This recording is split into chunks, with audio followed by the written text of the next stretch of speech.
We're coming to you from Auburn, Washington, which is in South King County, and we are with Sound, formerly Sound Behavioral Health. Before that, it was Sound Mental Health. Before that, it was Seattle Mental Health. So we've been around, the agency's been around for 60 years, and I've been here for 17 of those. Maybe about 12. Yeah. So I think we're going to go ahead and get started. It's 1 o'clock. I want to honor everybody's time. I got the idea from this, for the title of this, about, back in 2004, Stephanie Lane and Dr. Susan McLaughlin did a class called What's Cooking with Evidence-Based Practices. And EVPs were brand new then. And I always liked metaphors that were about food and preparing food, because that's one of the things that I've always, my culture grew up believing that that's what you did to show people that you cared about them. I even had a bumper sticker at one time on my car that said, "Love people, cooked and tasty food." So we all know that food brings us together too. It's the breaking of bread is well, it's across multiple cultures. Right. I've had people show up at support groups that were potluck dinners with a casserole dish and that deer in the headlight look in their eyes, because they've been searching for resources and support, and they hope to God they found them. So, and then following a recipe. A lot of people, me included, get our backs up sometimes when people say, follow these directions, follow these instructions, follow these commands. I'm not so good at that, but I can follow a recipe, and that truly is a step-by-step process and learning. So we're not going to read to you every slide, because we're going to assume that you can read. If you can't read this, let us know. But we're just going to do the walk and talk it through, if that's okay with everybody else. If you want to ask questions, that's not a problem. If Lauren doesn't appear in the chat box, Lauren Gehring at the end telling you, here's where you can do your evaluation, don't forget to click on that little message that shows up and give us an evaluation, because we really appreciate it. And with that, I think we're ready to get started. So, yeah, there we go. So can everybody read the entire slide, or should I make it smaller, or is it good? It's good? Okay. I have a vision impairment, and I can read, but I'm a little slower, and it takes me a little longer. For you. Yeah, we'll talk and you read. You're probably a really good multitasker. So basically what we're trying to do today is to bring you guys some resources and some information around how to create a marriage, if you will, or blending of our peer model that's been so successful since 2005 in the state of Washington, but also talking about some of the new technology. I believe that telehealth and Zoom is going to be with us for a while, and we need to learn how to use it more and how to help the people that we serve to use it as well.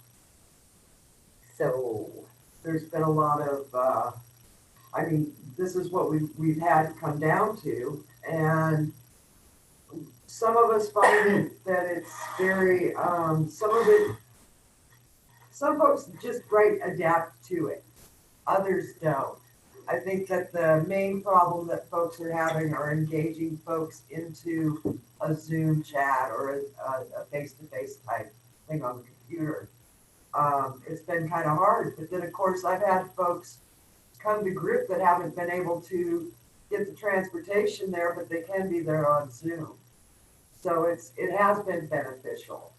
We were shocked. We had so many people at our first online group, which had been a monthly group, and it's now a weekly group, that we had to break it out and do it on 2 different days, because there wasn't enough time for that many people for everyone to get a chance to share. And there's so much going on. I've noticed as older adult clients, I work with grandparents and great-grandparents who are raising children, maybe because there's a behavioral or a SUD problem with the parents, maybe the parents have passed away, whatever the reason. I noticed that a lot of them are very shy about the new technology. We had one grandparent refuse to allow the school to give the child a Chromebook because the grandparent was afraid of what the child might do on it, not knowing how it worked. So holding their hands and teaching them this new technology is probably something that us as peers are gonna have to get a little more adept at. Bringing technology out into rural communities too. That's been another one. Where we live in King County, there's been Internet Essentials has basically been made possible for almost every family. Most of the school districts in South King County have enough laptops and iPads and Chromebooks, etc., to go around, so that kids have them at home. The district has some Wi-Fi hotspots that can be used for free. So that's for the kids' end of it. Now we have people that are learning how to go to Zoom 12-step meetings and Zoom support groups and even just Zooming on the phone. I had a lady say to me one day, can we just Zoom instead so I can see your face instead of talking? Yeah. So. And I think our connection is very important. I find Zoom, I like Zoom better than the phone calls, actually. Yeah, I think FaceTime, Duo, all of those are really good for people. You get to see each other a little bit. Okay, so this is kind of a funny way to start off, but we're going to start off with a disclaimer because I want to make sure that nobody walks out of here with the wrong impression. So this presentation is not a recommendation for one type of recovery over another or one path to recovery over another. We acknowledge and honor the many valuable, I'm going to actually read this part, honor the value of the many individual, family, and group therapeutic modalities used successfully every day. And we want to recognize the huge contribution of the clinical, educational, legal, and medical professions. As working peers, these are our partners. And more importantly, we also want to recognize that each person's recovery journey is as unique as that individual. So bearing all of that in mind, here we go. Let's cook up some fun. Learning objectives. I like the picture on this one. We are literally going to pour information into your heads for 75 minutes or close to thereof. So if we are going too fast, raise your hand, tell us to slow down. Yep. If you have questions, at least wait till I get to the end of the slide because I might answer them. You never know. What the best thing that can come out of this, in my opinion, is for you to come up with your own ways to use what we're going to talk about in your practice, in your work, in your peer life. Whoopsie, I'm not so good at this mouse thing yet. Okay. Go ahead, Jody. So a vital part of what we do is the paying it forward and paying it back. I think that's why a lot of us do this work, is that someone has helped us and we want to help others. I think that, it's just ingrained in us as peers. That's what we do. If you're a peer, that's what you do. I think that a lot of people I know, I had another life before this. I worked for Boeing for 14 years. And I've said many times, this is the hardest job I've ever loved. But there was somebody there for me when everything was a big mess and it fell apart at my house. And I always wanted to be able to be there for someone else. And I've been privileged to do that. I was among the 6 or 8 or 10 of us who sat around a kitchen table in Kent, Washington and said, how come we can't have certified peers? And we got people from Olympia to come from it was called the Mental Health Division then. And they said, well, you have to write an RCW and write a WAC and get a waiver from the Center for Medicaid and Medicare Services. And I said, well, I don't know why we can't all do that. And we did. So I was in the very first dozen or so people that were grandfathered in as certified peer specialists in the state of Washington. And that was the start of my being able to pay back the people that helped us. I don't understand what that is. That's more people So this is, whoa, sorry. A lot of people have experience in 12-step programs, and 12-step programs are all about the paying it back and paying it forward. We don't see that as much in mental health. Professionals don't ever say to their clients, at least I hope they don't, I had this horrible childhood and that's why I came into this work so that I could help other people. They have clinical, or the clinicians have the professional boundaries, and it might be true, but you're not going to hear them say it. A peer is going to show you that they are the living example of who can live through and not just survive but thrive. And that's part of the uniqueness and the specialty that we bring to this work. A lot of the times a peer will know more than a clinician because they'll share more with us than they will with others. Yeah. I know that, I've had clinicians say, well, why does this mom do that? Well, did you think about this? And this is what she's going through. Oh, I never thought of it that way. So we bring a very unique perspective. We work predominantly with child and family services teams, which is a lot of children's individual group therapy and family collateral treatment, family treatment. We cross over into so many other systems if you're working with kids because there's education, special education, sometimes CPS, sometimes the courts, sometimes drug and alcohol treatment, sometimes juvenile probation officers and juvenile courts, at-risk youth, truancy, all of that. So we have to be able to act as a facilitator and a liaison between the family and all these systems that are demanding their time and have their own criteria and their own requirements. I remember with one of my foster kids was in juvenile drug court and we had a wraparound team and the juvenile probation officer informed me that unless she was there and it took place in her office, it didn't count. And I said, well, okay, I don't need to count them. I just need to have the support. And whether it's at my house or your office, I still need it. She turned out to be one of my best people in that field. And Jody and I went and spoke on many occasions to the parents of the drug court kids. So a lot of it is about learning what else a person is juggling when you think that they should be with your group or your meeting or your appointment. And why aren't you? Find out, don't just assume. Right now we're having problems engaging kids. Their clinicians are coming to us and saying, he won't sit still, he won't pay attention, why isn't he?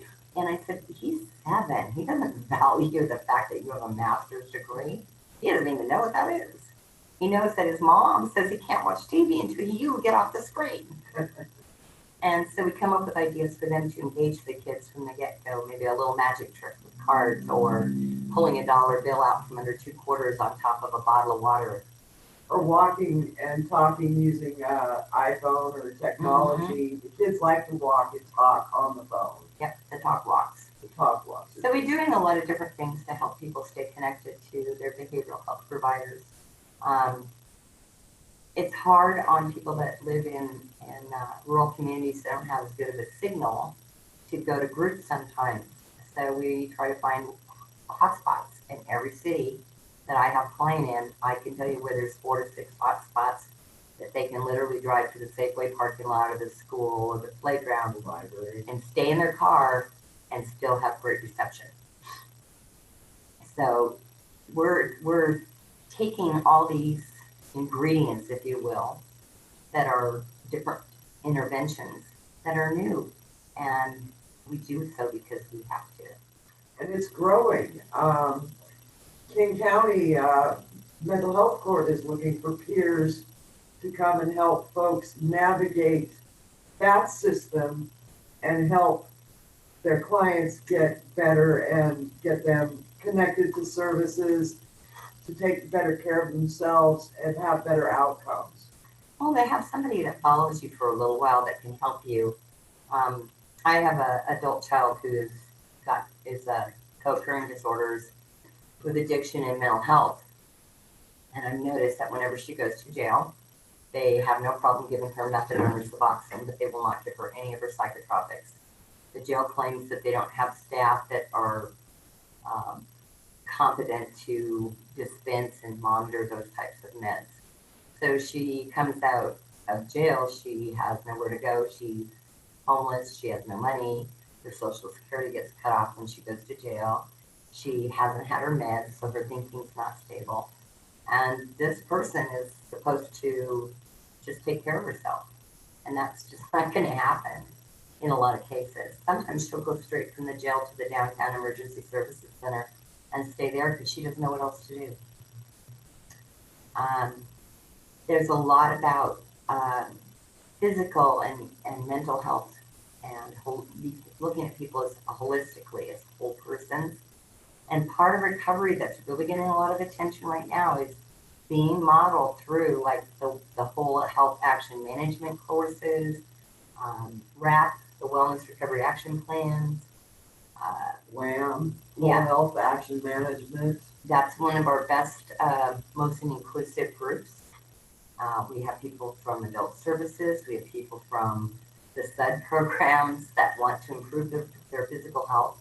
We have people, grandparents who want to become more healthy because now they're raising children again. And those are all peer facilitated, peer taught. WISE has professional facilitators and clinical people on wraparound intensive support services teams, but they also have family and youth peers, and it's a huge component.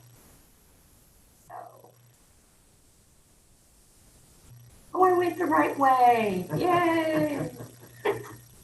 The meat and potatoes of any meal is what we call the main part, and in recovery, collaboration is usually key, and that's because you can't live in a bubble. It isn't like, okay, if you just don't drink and go to AA meetings every day for the rest of your life, you will be cured. We all know that doesn't work.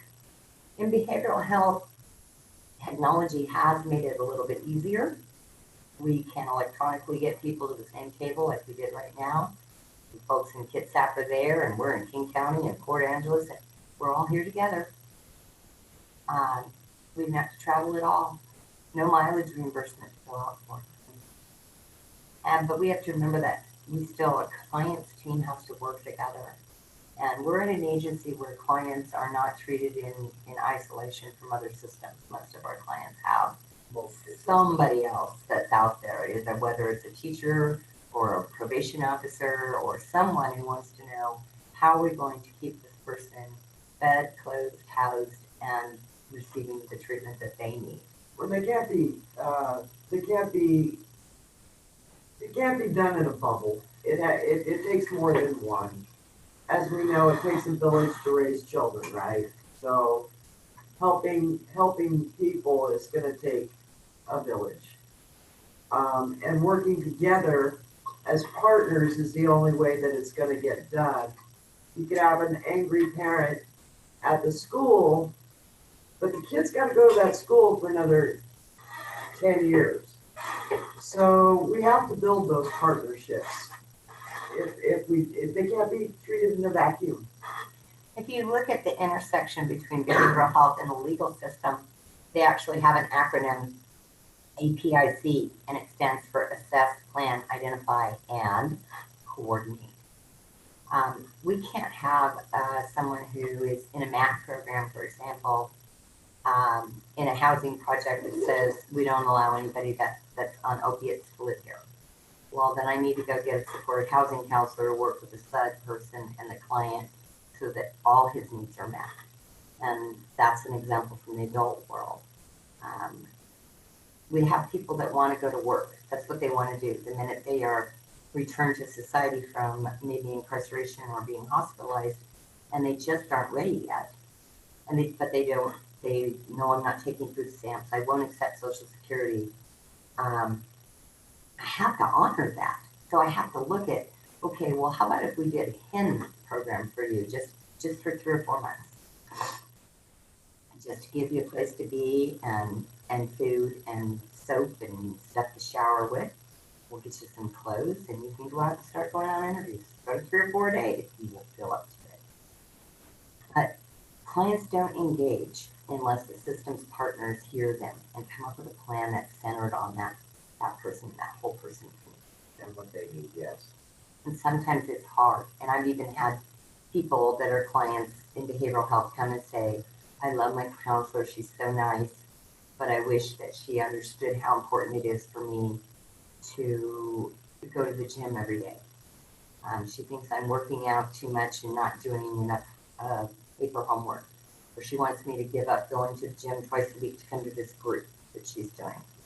And sometimes it is hard for the clinicians. They have been taught to do one thing, you know, to approach people from one lens, if you will. And we see people differently. Peers see individual and family dynamics completely different than professionals sometimes. So I did it again. New seasonings. Skip one. I don't think so. Did I? No, I You did. Yay. So again, we're talking about blending technology. We know what works. We know one-on-one. We're certified peers. One-on-one, face-to-face works. Support groups work. And we've been doing this for almost 20 years now. So how do we take that we know that works when they say, we don't want you going out without a mask. We don't want you seeing clients unless it's outdoors, 6 feet, socially distanced. I need to still be able to get face-to-face with my folks. And they still need times when there's privacy. The court group, everybody can hear what you're talking about. And there's some conversations that aren't going to take place there. We've had literally hundreds of private groups that popped up online. And you can find them on social media pages now. And what I'm learning from my clients is that these groups offer that total anonymity. Because you can be, you know, I could be Kathy C, but I could also just be Amelia's grandma if I want to. So a lot of people that are, family members particularly, are seeking behavioral health. They look for that protection of anonymity. So that's another opportunity with technology. Here we go, you guys. See if I get, I did it right again. That's like 2 in a row, right? We're very high proponents of self-care. If you're not taking care of yourself, then who's going to be taking care of your family, correct? Or your clients, or anybody. There's tons of different ways to take care of yourself. It's not just these things that we've listed here. Although a massage is really, really good, and I miss massages. I don't know how many of you are familiar with Laugh-ology, but I've seen Laugh-ologists twice now, and both times as a part of a group activity with my peers. And it really does help. Laughter is the best medicine. In India, they have classes where people go just to laugh, to feel better. It releases endorphins, etc. Before March, Jody and I did, every month we did a hobby game or some type of arts and crafts thing with the families and the resource and support groups. We invited them to come together. And we also did things where the kids were separate from the adults. It was amazing.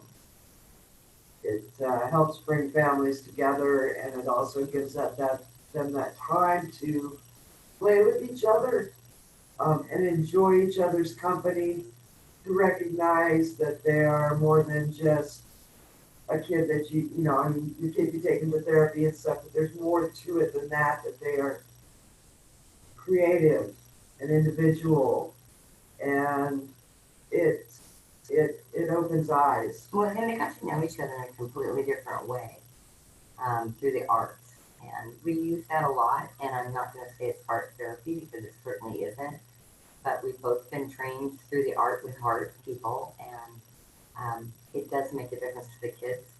We have a lot of children living with grandparents now since the beginning of the opiate epidemic, and oftentimes we'll get what's called a spark box, which is designed as a intergenerational art project where grandmas and grandpas and great aunties can tell them, these kids, some of their history of their Gently. family in a gentle way, but also in a creative way.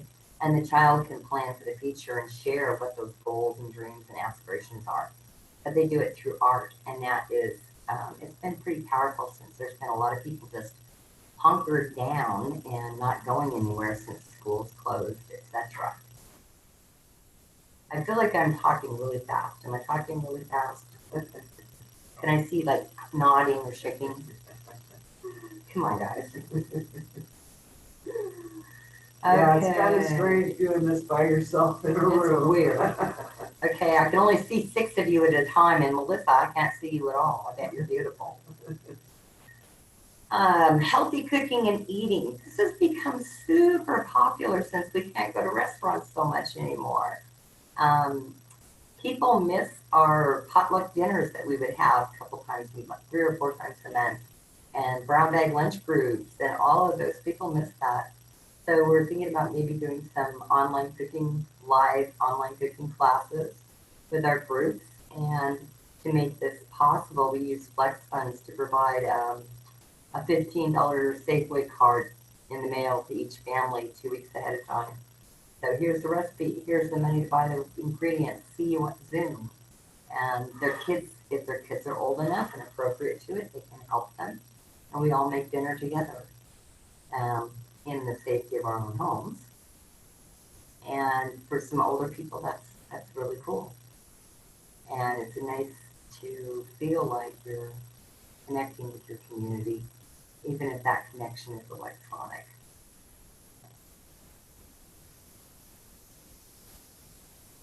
How many of you are in, just by raising your hand, how many of you have taken trauma-informed care or trauma-informed approach as a ongoing class? This is one of the very best continuing ed for peers that I've seen in 15 years. I've taken it twice. I've trained it twice. Trauma-informed approach is totally key to what certified peers do. We have always been at the front of teaching trauma-informed care and now trauma-informed approach. Over the last 5 years, it's become almost 100% peer taught. It's something that we as peers do naturally, probably because we've been there. And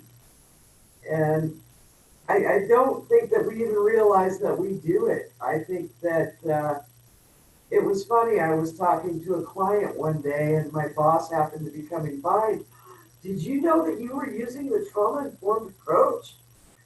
No, I was just talking to her. So it's something that we come by as naturally, but it's a very good training. And we didn't call it a trauma history and things like that 5 years ago. It was just what happened. It was when we stopped saying what's wrong with you, what happened to you. And what people shared with us was what we now talk about as trauma history. But because we've come out the other side from our own trauma, we are that living, breathing example that, yes, I can do this too. And yes, you can. You can because I did. Yeah. And I'm going to walk right alongside of you, just like the person that walked right alongside of me. And personal growth is amazing. And if you look at trauma-informed approach, look at it through that whole person lens. Make sure you're meeting needs. I have people that say, oh, but I'm taking my meds and going to therapy and I'm exercising and I'm working out. And I just don't understand why I can't sleep at night or I want to sleep all the time. And I look at their diet and it's horrific. You don't eat breakfast, you just drink coffee until noon and you have an apple. And then you don't eat again until 6:30 at night. And you want to know why you're running on empty? Because you're empty. So maybe we can make a change in this part. So it's always, care plans have to be client-centered and client-driven, but we can always help people see where they could be tweaked. And where things could help them move forward. Yeah.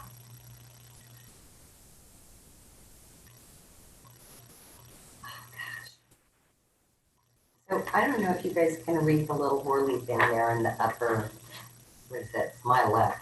I don't know if it's your right. I love this thing. And I can't tell you what it says. It says physical, psychological, social, emotional, And economic, and this is what creates well-being. Well-being is different for every person. For me, I don't smoke anymore. I haven't smoked in 15 years. Part of my well-being is not smoking cigarettes. But I work with people that smoke cigarettes, and it doesn't bother me because that's not part of their wellness plan right now. I hope it will be, but that's not my business. Person's cultural heritage is going to be the big piece of the big ingredient, the main ingredient to this when you're looking at spiritual and cultural. We raise our children, for the most part, in families, in family units, and that's where you receive the first part of what your culture is.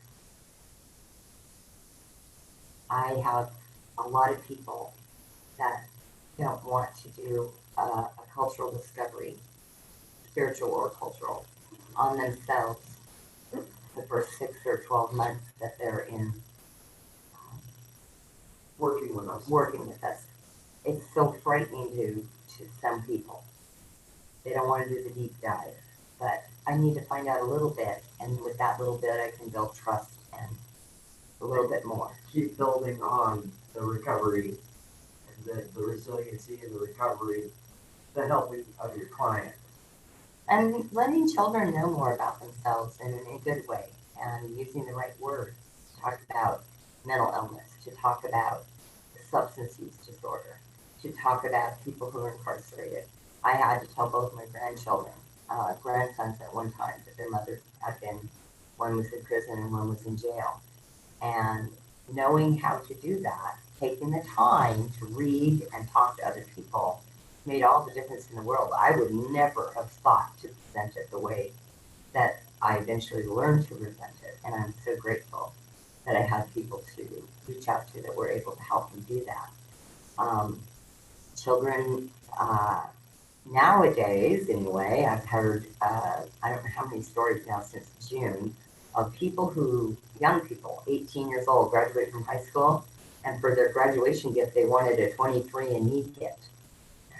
So they are very interested, at least some kids are, in that generation, in knowing about where they came from before they decided where they're going. And one young man told me, he said, my mom told me we're Native American, and we have Native American culture, and my grandma and my great grandpa, and they were Indian guides, and da-da-da. And he said, I have my DNA done, and we don't have any Indian blood at all. And he was so outraged. So finding out who you are and what you believe in and where is going to make a big difference on where you're going and how you're going to choose to get there. Spirituality. It's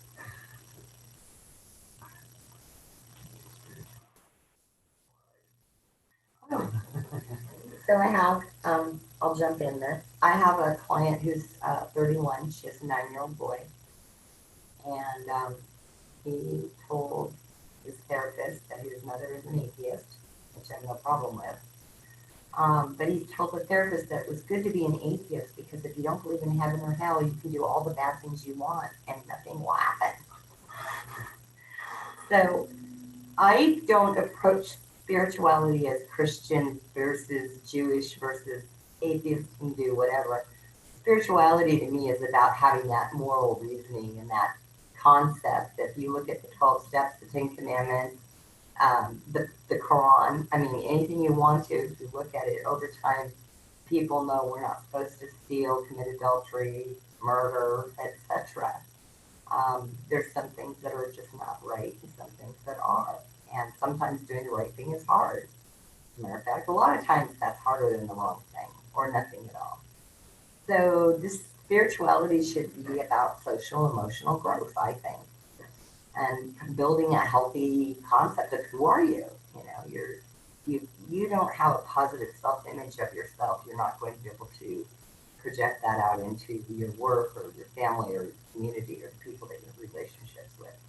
And then the seeking out of other people or community, whether it's online or church or group or a bunch of people that get together on Seahawk game days. That's part of it. You go all the way back to the caveman. People came together in groups and supported one another. That's part of everybody's culture. So,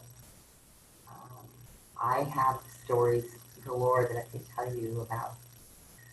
But I have one that I worked with a family in the very beginning of my start as a peer. I worked as a parent partner for a small nonprofit called It Takes a Village. And I went to a family's home with a therapist, and the therapist's main complaint was that the mom screamed and yelled at her kids all the time.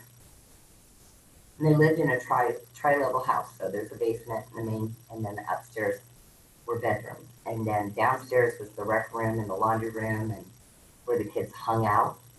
And then the main floor was where mom was, with the living room and the kitchen and making dinner in the dining room. And I said, I think it's just part of their culture. She's not screaming at them because she's mad or angry. She's just, they yell back and forth a lot. No one seems to be upset. But I did talk to the mom and ask her if she was happy and comfortable with that. She said, well, not so much anymore. And so we had someone in our group that paid for them to get the little on and off switch speaker boxes, intercom system in the house. And everything got really quiet because mom could just flip a switch and tell them, come to dinner, come upstairs, it's time to take a bath. There wasn't screaming back and forth anymore. And when it got quieter, it got calmer. And when it got calmer, the anxiety levels go down. So sometimes we look at the cultural things that we embrace that aren't healthy for us either. Gotta try to work from those strengths though. At least they were communicating. There's your slide, Mrs. Sherman. So each one, reach one, and teach one is something that I learned many years ago. And I feel that if we can reach one and teach one, walking alongside of them will help them to come up to do the same thing. I've had 2 clients this year start the certified peer counselor training online, which is wonderful. I think that the more of us that are out there, I think it'll be a much better world. It empowers folks and teaches them to seek out information and to come alongside someone for help. It's just something that I do feel your words. So we had a young woman that we started working with about 5 years ago. She went to the NAMI 5K, and I found out at that particular time that we knew her mother from a grandmother's group. We knew her mother was raising her kids, and that she was newly into recovery. And she is now working here as a family partner herself, and she's done amazing work. But I didn't know how to quite get her started with the online certified peer counselor training. But they were offering the 9 modules that were online, and so she didn't have a computer. She would come to my office or Jody's office every couple of days and sit and finish up at least 1 module, and then we'd talk about it.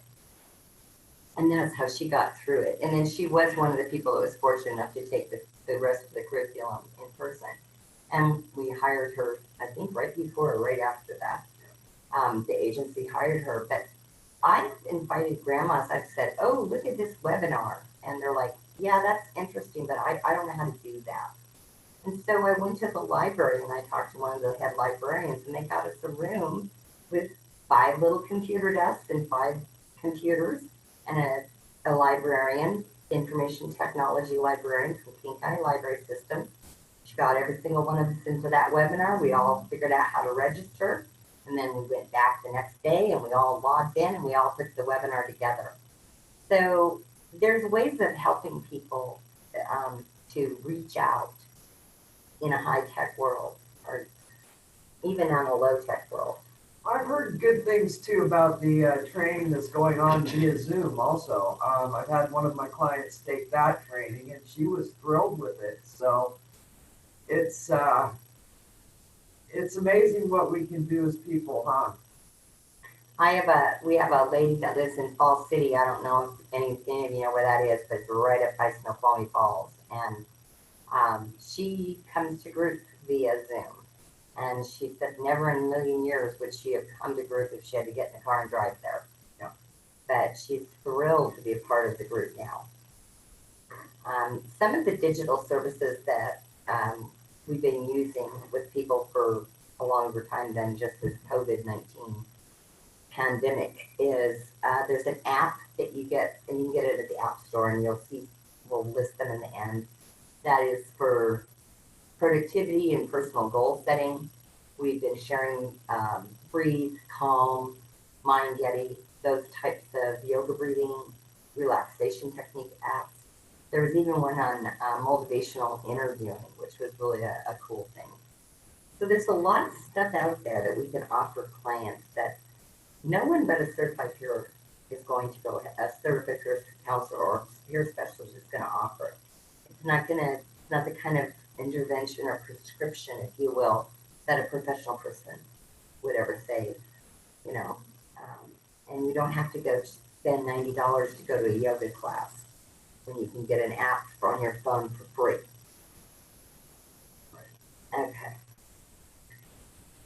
This is something that played a huge role in my frustration prior to COVID.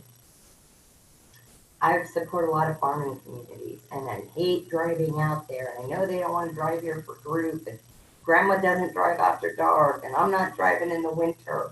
And we were working Saturdays and Sundays to have events when families were able to all spend the time, take time to come and join together.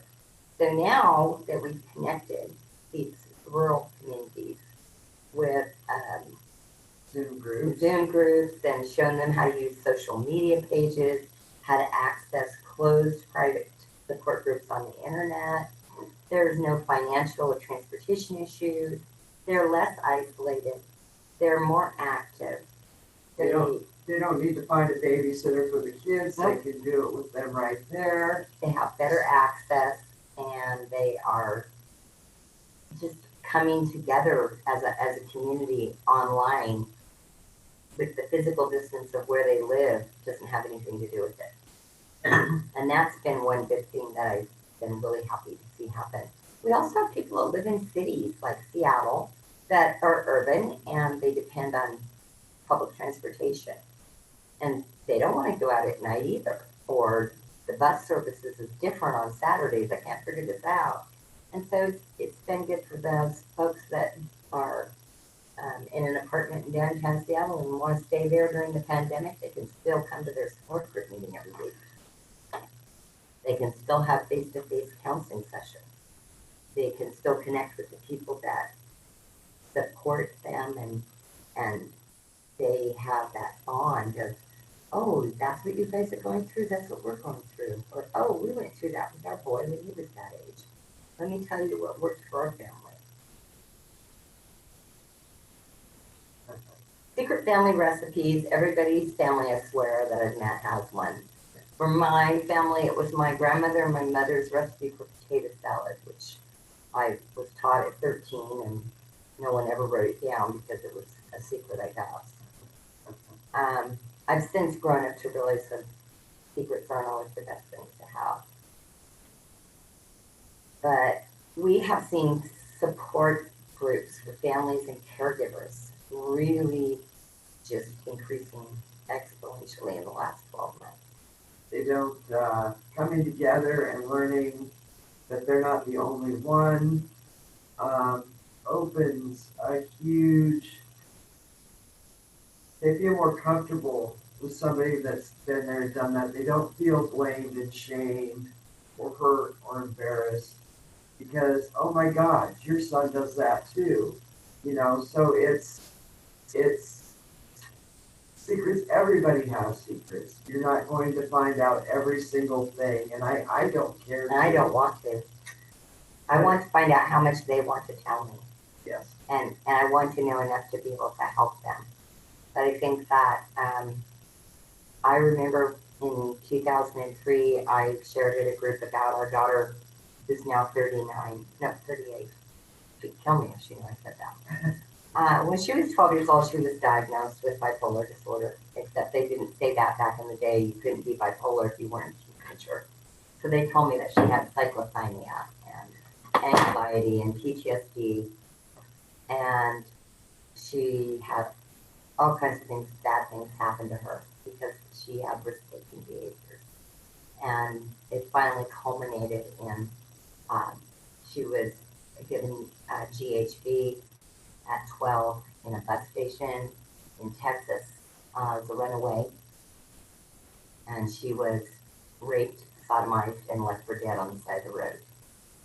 Now, when that happened all those years ago, I would have never thought I could say that and not break down crying.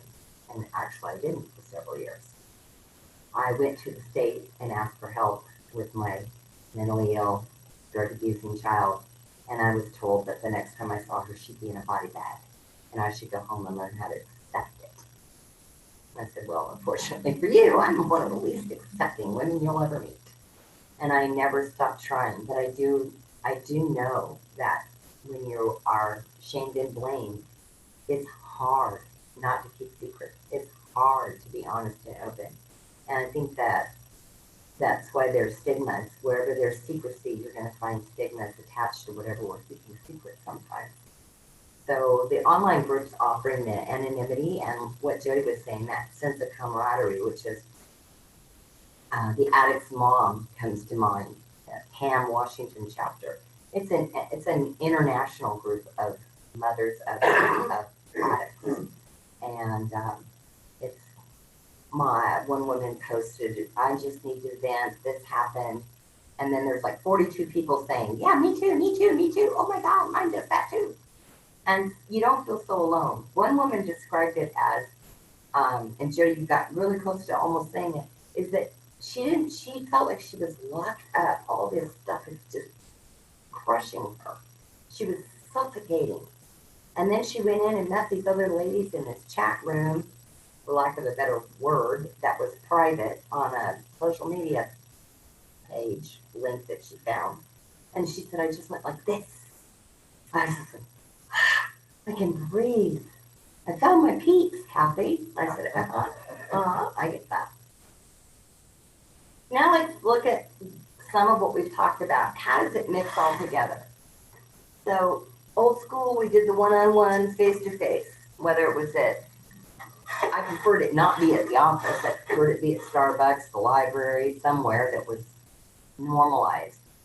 But face-to-face, one-on-one, can't do that right now too much. Nope, so we're all doing the duo, the FaceTime, the Zooming. And you cannot lose that one-on-one touch. Yeah. You just can't. So thank God we have a way to do it. Yeah. And that's still part of the one-on-one touch. It is. I feel more comfortable duo, FaceTime, Zooming when I can see the person that I'm working with. And they can see me. Yeah. And we've had moms who have literally walked down the road with their cell phones during a group thing because the kids are and they can't get them to shut up. But they took their phone and went and sat in the car, whatever they had to do. But they were there, they were present, and it was good. So you can bring those two things together. You can still have your one-on-one and your face-to-face. You're just not doing it at Starbucks, which of course is very sad if you live where I live. Privacy. We of course are drilled with the HIPAA laws, and we're conversant with those because we have licenses. But nowadays, people look for absolute anonymity. If that's what they're looking for, they find it not just in 12-step groups, which say they're anonymous, but on the internet because they don't have to use their real name. Yep, you can use Scooby-Doo for a name. Mm-hmm. And there's a lot of people that do that, and if they're comfortable with that, I think that's awesome. So, seminars and workshops. Oh my gosh, Jody and I, when we first started our journeys as moms of kids that were in multiple systems, we wanted to go to everything. And it seemed like it was always in Yakima for some reason. And it's like you just can't afford the time off work and the travel and the cost to go to every workshop and training that would benefit you. So now we look at the tech that we have. We don't have to do that anymore. You young people, you don't have to do that anymore. Pick it from this old granny. So there's webinars, there's interactive video chat. Any one of you could interrupt me and raise your hand and ask me a question right now.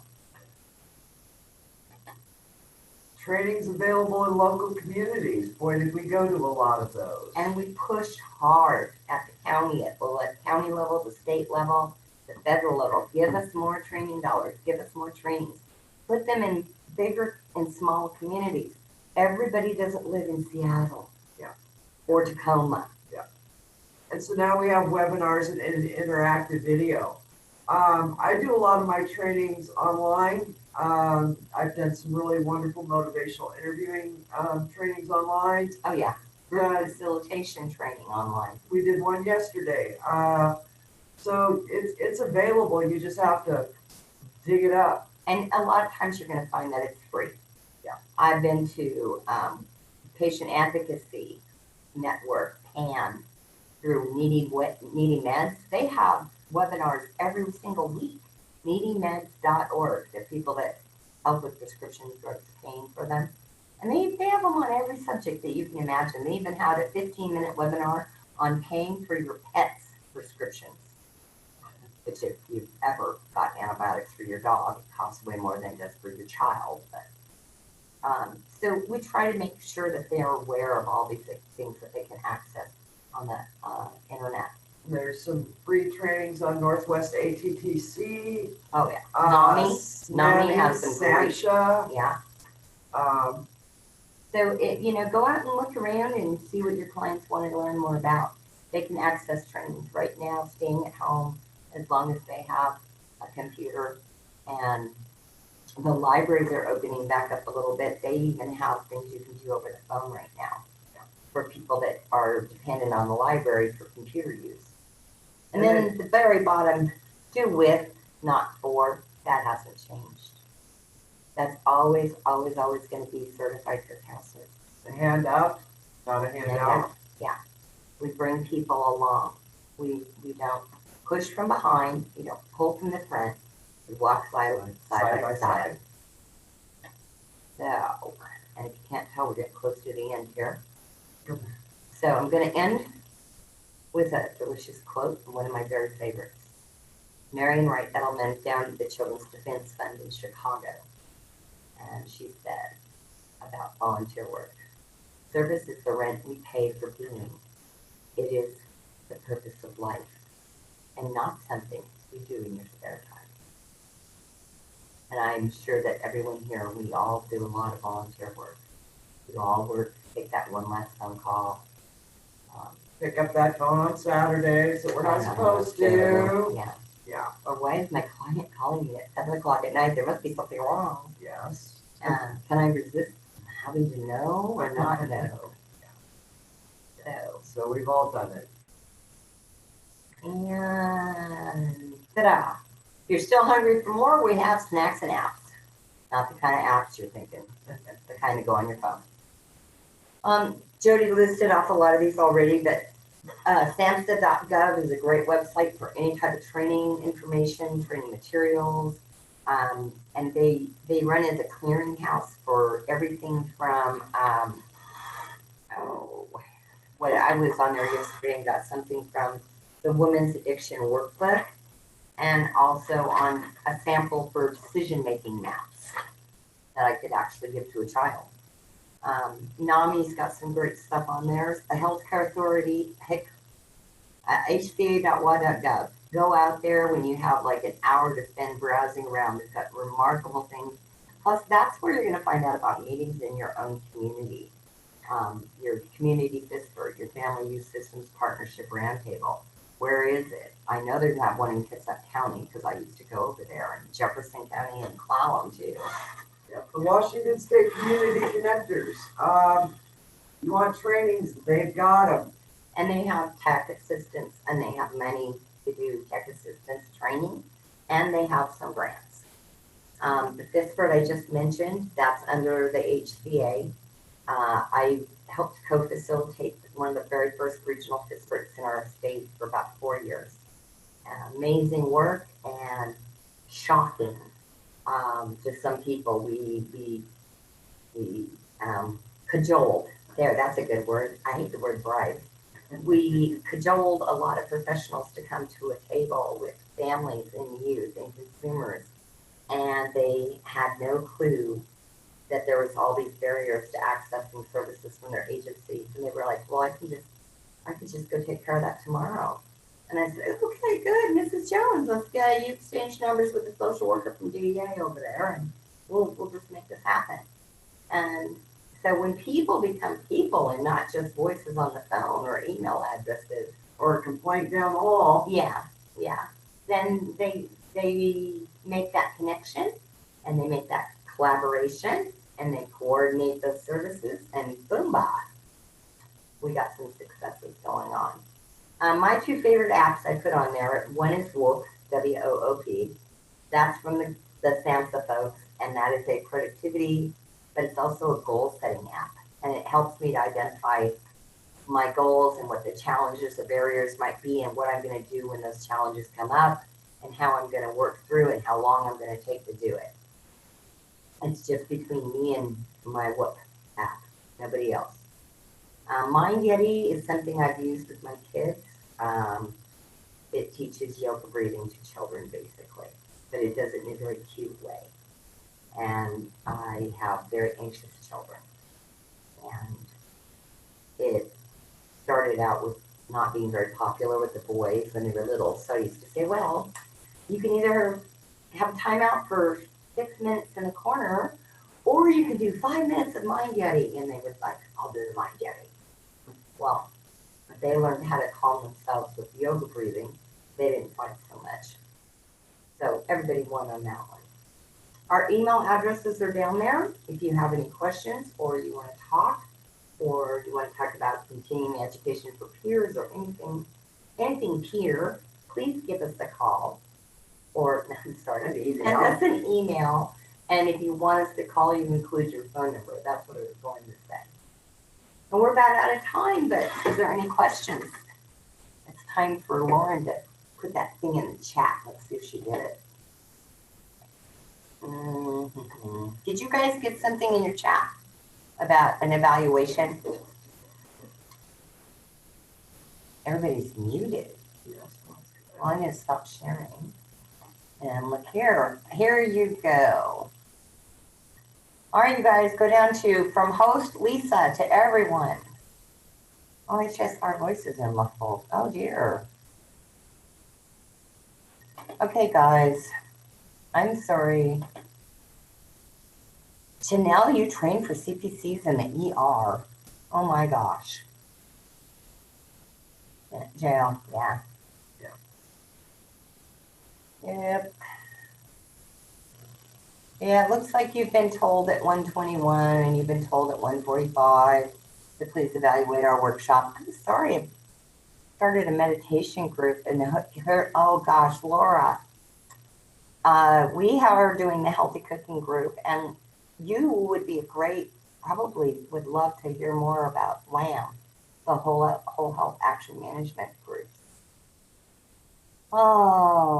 We did mindfulness and meditation at the beginning of each group, and it was life-changing. To Cora, I'm so sorry it's muffled. I don't know why that would be. Melissa, the shared screen has also been on black for a while. Oh, no, I did not know that. Webinars on chronic pain. Laura, webinars on chronic pain management or learning more about how it occurs? Send me an email. Oh, Eventbrite is amazing. Yes. Yeah, Eventbrite's amazing. I get a lot of tickets from there to go to different things. So, let me go back up here if it's gonna let me, maybe. Oh, I just wanted to say that, looks like Remember to keep your microphone muted. Now, all you did, all of you, you all passed on that. Really, really, pain management. Okay, yeah, Laura, I just saw your note. Go ahead and send me an email and I will set up time to talk. I'm intrigued. That's an awesome idea. Oh, yeah. Because we have so much of that going on, and pain that's physical can come from pain that's emotional too. Yes.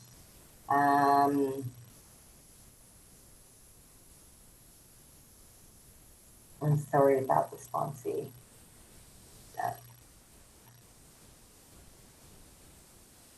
Tina, I'm really, really sorry.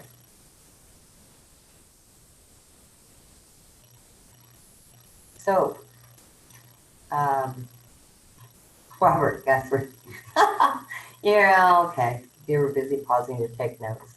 You didn't realize we are going to do this. You can always call me. Or send me an email and I will call you back. And thank everybody for participating. It's 2:01 p.m. Why don't you just go bye-bye after you do your little evaluation form. It's only like 4 questions. All right. Everybody have a phenomenal day. Thank you. Thank all of you. Thank you. You Keep up the guys good are work, great. you guys. I have really, really horrible technology here. Oh, I want to say this course I just, about the recipes. A good idea to follow. If you send us your email, Thank you. we'll email it to you, honey. Send us your email and we'll email you a copy of the presentation. Okay. Okay. Cool. Oh, not a problem. Cool. You take care, Janelle. Thank you. all right. Goodbye, Thank you. everyone. Thank you. Thank you. Have a Take care, great day, you guys. Bye-bye, Bye-bye. Robert.